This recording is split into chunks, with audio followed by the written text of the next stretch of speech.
আসসালামু আলাইকুম রহমতুল্লাহি ওবরাকাতু। সবাই কেমন আছেন?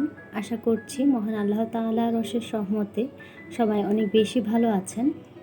আলহামদুলিল্লাহ আমরাও ভালো আছি। সবাইকে পবিত্র ঈদ উল ফিতরের অনেক অনেক শুভেচ্ছা জানাচ্ছি। সবাইকে জানাই ঈদ মোবারক। যদিও এটা ঈদের তৃতীয় দিন, তারপরও যেহেতু এটা আমার ঈদের দিনের ভিডিওটা শ্যুট করা, তো সবাইকে ঈদ মোবারক জানাচ্ছি। আপনাদের ঈদ কেমন কাটলো সেটা কিন্তু অবশ্যই আমাকে কমেন্টের মাধ্যমে শেয়ার করবেন। তো এই তো ঈদের দিন সকালবেলা সবাই নামাজের জন্য বের হয়ে গেল, আর আমি এর মধ্যে এসে তারা নামাজে থাকতে থাকতে আর কি ঘরটর একদম গুছিয়ে নিচ্ছি। নামাজ পড়ে এসে পড়লে যখন আর কি ছেলেরা ঘরে ঢুকে যায় তখন কিন্তু আর তেমন কোনো কাজ আর করা হয় না, তো সেজন্য আর কি এর মধ্যে আমি ঘরটাকে খুব ভালো করে গুছিয়ে নিচ্ছি, সবগুলো ঘরই। আর ঈদের দিন হোক আর যে দিনই হোক না কেন, রুটি বানানো তো আসলে বন্ধ থাকবেই না। শুধুমাত্র বছরে 1 মাস পবিত্র রমজান মাস উপলক্ষেই এই রুটি বানানোটা বন্ধ থাকে। তো আজকে ঈদের দিন, তো আজকেও কিন্তু রুটি বানানো হচ্ছে। আমি একবার ভেবেছিলাম যে রুটি বানাবো না, তো পরে মা বলছে যে না, রুটি কয়েকটা বানিয়ে নিই, তো সেই জন্য আর কি বললাম মা বানাচ্ছে। তো এর মধ্যে আমি এসে ঘরটাকে গুছিয়ে নিচ্ছি। এখন যদি আমি রুটি বানাতে যাই তাহলে কিন্তু আর ঘরগুলো গুছানো হবে না, তো সেজন্য কি ঘরটাকে আগে গোছানোটা বেশি দরকার। ঈদের দিন যদি ঘর অগোছালো থাকে, নোংরা থাকে, তাহলে কিন্তু দেখতে একদমই ভালো লাগবে না। তো যাই হোক, সবগুলো ঘর আমি গুছিয়ে তারপর গোসল করে নেব। তো এটা ছিল চাঁদ রাতের ভিডিও। আমি চাঁদ রাতের দিন যেহেতু আবার একটু মার্কেটে যেতে হয়েছে, তো সব কিছু কেমন যেন হজবরল হয়ে গিয়েছিল। মার্কেট করে এসে তারপর বাচ্চাদেরকে মেহেদি দেওয়া হয়নি, খাওয়ার টাইম হয়ে গিয়েছিল। তো মা ছিল দেখে দেখা গিয়েছে যে রান্নাটা করে রেখেছেন উনি।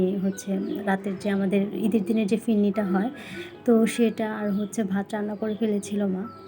তো যার কারণে এসে আমাকে রান্নার ঝামেলাটা আর কি আর নিতে হয়নি। তো বাচ্চাদেরকে এখন রাতের প্রায় 12টা কি 12:30টার মতো বেজে গিয়েছে। আমার মেয়ে তো ঘুমায়নি, তো মেয়েকে মেহেদি দিয়ে দিলাম। তারপরে এই তো আমার ছোট্ট আরিশা পাখিটাকে যখন ঘুমিয়ে গিয়েছে, তো ঘুমের মধ্যে এখন বাজে প্রায় 1:30টার মতো, আমি উঠে আস্তে আস্তে করে একটু মেহেদি দিয়ে দিলাম। যেহেতু আমার আম্মুটার এটা প্রথম ঈদ, তো এটাকে একটু স্পেশাল করার জন্য আসলে যতটুকু করা যায়। আর আমি আমার মেয়েদেরকে কিন্তু বাজারের যে কেমিক্যালযুক্ত মেহেদিগুলো সেগুলো কখনোই পরাইনি। মাঝে মধ্যে হয়তো বা রাইসা 2-1 বার পরেছে। তো আমি চেষ্টা করি সবসময় অনলাইন থেকে যে অর্গানিক মেহেদিগুলো হয় সেগুলোই আনার। এতে করে কি রিস্ক ফ্রি থাকা যায়, যে কোনো সমস্যা হবে না। তো যার কারণে আমি নিশ্চিন্তে কিন্তু আমার ছোট্ট মেয়ের হাতেও মেহেদি দিতে পেরেছি। তো সকালে তো নামাজে যাওয়ার আগে সবাই হালকা করে একটু মিষ্টিমুখ করে গিয়েছে, এসে তো আবার খাবে, তো সেজন্য আর কি আমি সুন্দর করে গুছিয়ে রাখছি। তো এর আগের বার ঈদগুলোতে দেখা গেছে যে কিছু বেশি করে আইটেম করার চেষ্টা করতাম, কিন্তু এবার আসলে একদমই হয়ে ওঠেনি। একে তো চাঁদ রাতের দিন আমাকে মার্কেটে চলে যেতে হয়েছে, আর আরিশাও একটু হালকা অসুস্থ, তো বাবুকে নিয়ে আসলে সবসময় আর কি সব কিছু করা হয় না। তো যার কারণে আর কি এবার তেমন কিছু করিনি। আর সকালে যেহেতু রুটিই খাবে, আরও সেজন্য আর তেমন কিছু করা হয়নি।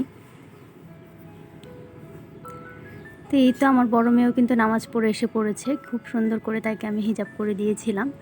তো এখানে 2 বোন মিলে দুষ্টুমি করছে। আমার আরিশা পাখিকেও আমি রেডি করে দিয়েছি। তো আমার মেয়ের চুলটা কিন্তু একটু কোঁকড়া, আপনারা খেয়াল করলে দেখবেন, একটু না অনেক বেশি কোঁকড়া। আমার কাছে না একদমই ভালো লাগে না। তো যার কারণে এবার কি করলাম, এবার ঈদে শুধু মেয়ের চুলগুলোকে একটু সুন্দর দেখানোর জন্য একটা স্ট্রেট মেশিন কিনে ফেললাম। তো আমার নিজের চুলও কিন্তু কোঁকড়াই, কিন্তু আমার ওটা নিয়ে কোনো কষ্ট বা মাথা ব্যথা নেই, কিন্তু আমার মেয়ের চুলটাকে একটু সোজা করার জন্য আর কি। তো এই তো আমি হালকা করে স্ট্রেট করে দিচ্ছিলাম, যেন ওর স্কাল্পে কোনো সমস্যা না হয়, একদম দূর থেকে আর কি।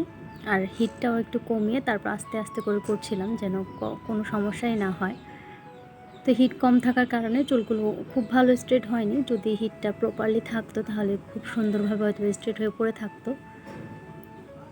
তো ক্ষতি হবার কথা ভেবে আর কি তেমন গরম দিইনি, একদম অল্প করে একটু একটু করে সিরাম নিয়ে তারপর আমি ওর চুলটাকে আস্তে আস্তে করে সময় নিয়ে করে দিয়েছি, নিজের শখের জন্যই আর কি। স্ট্রেট করার সময় হচ্ছে ওকে মোবাইল দিয়ে বসিয়ে রেখেছিলাম, না হলে তো এতক্ষণ ওকে এত ধৈর্য ধরে চুপ করে বসে রাখা সম্ভবই না। তো রাইসাকে বললাম যে তুমি বসে বসে ফোন দেখো, আম্মু হচ্ছে খুব তাড়াতাড়ি করে ফেলবো।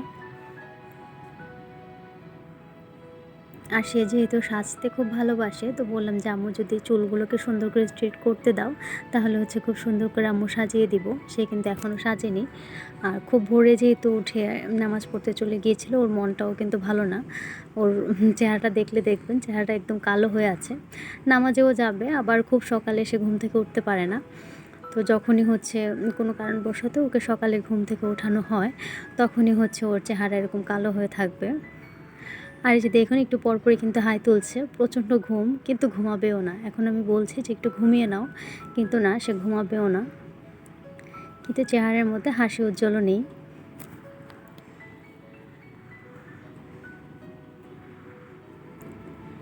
তো এই তো যাই হোক, খুব সময় নিয়ে আমার কিন্তু অনেকক্ষণ লেগেছে এই কাজগুলো করতে। এতটুকু করতে পেরেছি, বেশি হিট দেইনি, আগেই তো বললাম। না হলে মানে একটা ভয় লাগে যদি কোনো সমস্যা হয়, এত ছোট বাচ্চা। তো যার কারণে যতটুকুই হয়েছে আলহামদুলিল্লাহ, কোনো সমস্যা নেই। আর এখন হচ্ছে ওকে নাস্তা করিয়ে দিচ্ছি, ও নাস্তাও করবে না, ওর নাকি ভালো লাগছে না। তো জোর করে হচ্ছে খুব অল্প পরিমাণেই খেয়েছে, নাস্তা করিয়ে নিয়েছি।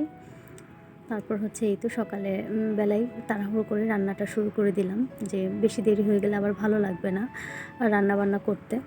তো আজকে হচ্ছে রোস্ট রান্না করব, তো সেজন্য আর কি মুরগিগুলোকে কেটে ভালো করে ধুয়ে, কেটে তো আগিয়ে রেখেছিলাম, তো ভালো করে ধুয়ে এখন একটু ভেজে নিচ্ছি হালকা করে।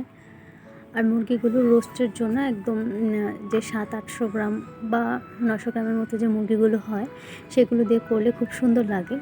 কিন্তু বাবা হচ্ছে প্রায় 1.5 কেজি সাইজের মতো মুরগিগুলো নিয়ে এসেছে। তো ওগুলো দিয়ে রোস্ট করলে কিন্তু দেখতে আমার কাছে ভালো লাগে না, খুব বেশি বড় বড় মনে হয়। তো বাচ্চাদের জন্য হচ্ছে রোস্টের আকারে পিসগুলো রেখে বাকিগুলো আমি ছোট করে কেটে নিয়েছি। ছোট বলতে কি, একটা রোস্টের পিসকে 2টা করে ফেলেছি। তারপরেও দেখুন কি বড় বড়, শুধু বাচ্চাদের জন্য হচ্ছে আস্তই রেখেছি। তো 1 কেজিও যদি হতো তাহলেও দেখতে ভালোই লাগতো। তো যেহেতু বড় হয়ে গিয়েছে, তো আর কি আর করব, কেটে কেটে হচ্ছে এখন রোস্টটাকে আমি রান্না করে নিচ্ছি। তো পেঁয়াজ হচ্ছে ব্লেন্ডারে আমি পেস্ট করে নিয়েছি, তারপর আদা রসুন বাটা দিয়ে এটাকে হচ্ছে খুব ভালো করে কষিয়ে নিব, যেন পেঁয়াজের গন্ধ বা আদা রসুনের গন্ধটা যেন চলে যায়। তো প্রেশার কুকারে হচ্ছে মাংসটাকে আর কি কষানোর জন্য দিয়েছিলাম। তো আগে হালকা করে কষিয়ে তারপর হচ্ছে আমি এখন ঢাকনাটা দিয়ে দিচ্ছি। এটাকে এখন সিটি বাজিয়ে নেব 3-4টার মতো। আর রোস্টে এখন হচ্ছে পেঁয়াজটা কষে আসার পর এখন সব মশলা দিয়ে দিচ্ছি, যা যা দেওয়ার আর কি। এখানে আমি আমার বানানো একটা স্পেশাল মশলা রোস্টে সবসময় ব্যবহার করি, তাহলে রোস্টটা খেতে খুব বেশি ভালো লাগে। তো রোস্ট আর গরুর মাংস রান্নাও কিন্তু আমার শেষ প্রায়। তো এখন হচ্ছে আমি পোলাওটাকে বসিয়ে দিচ্ছি।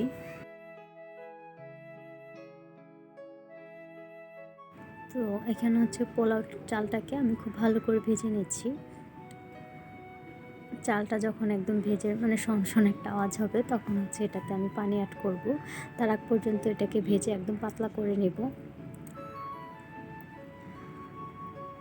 তো এই তো এখন আমার রোস্ট রান্না একদমই শেষ। এখন হচ্ছে চুলাটাকে বন্ধ করে রেখে দেব।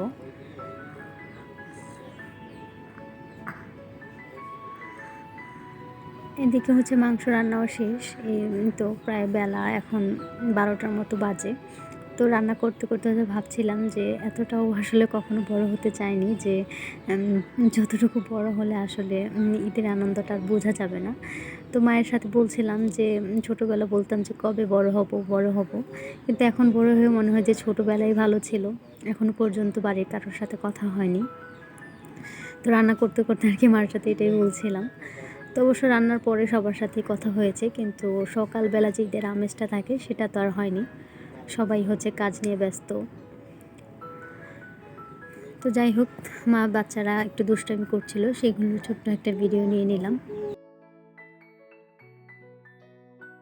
তো এর মধ্যে হচ্ছে দুপুরে খাওয়ার সময় হয়ে গিয়েছে। তো কিছুক্ষণ না, প্রায় অনেকক্ষণের মধ্যে হচ্ছে সবাই বিশ্রাম টিশ্রাম নিয়েছে। তো এখন হচ্ছে দুপুরে খাওয়ারটা আমি বেড়ে নিচ্ছি।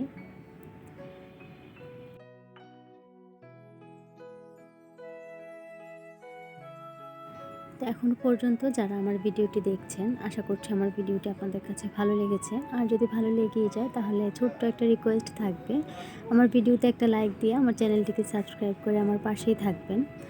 এতে করে যখন আমি নতুন ভিডিও আপলোড দিব নোটিফিকেশান আপনার কাছে পৌঁছে যাবে।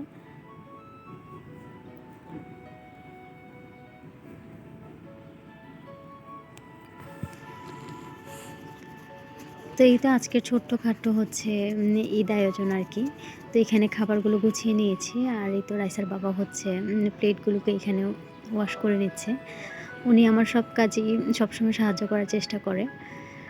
তো এখানে যখন আমি প্লেটগুলো নামিয়েছি তো রাইসার বাবা এসে বলছিল যে দাও আমি ধুয়ে দিই, তুমি একটু বসো। তো এতে এখন উনি হচ্ছে প্লেটগুলোকে ক্লিন করে নিচ্ছে। এরকম একটা সাহায্য পাওয়ার মানুষ কাছে থাকলে কিন্তু ভালোই হয়।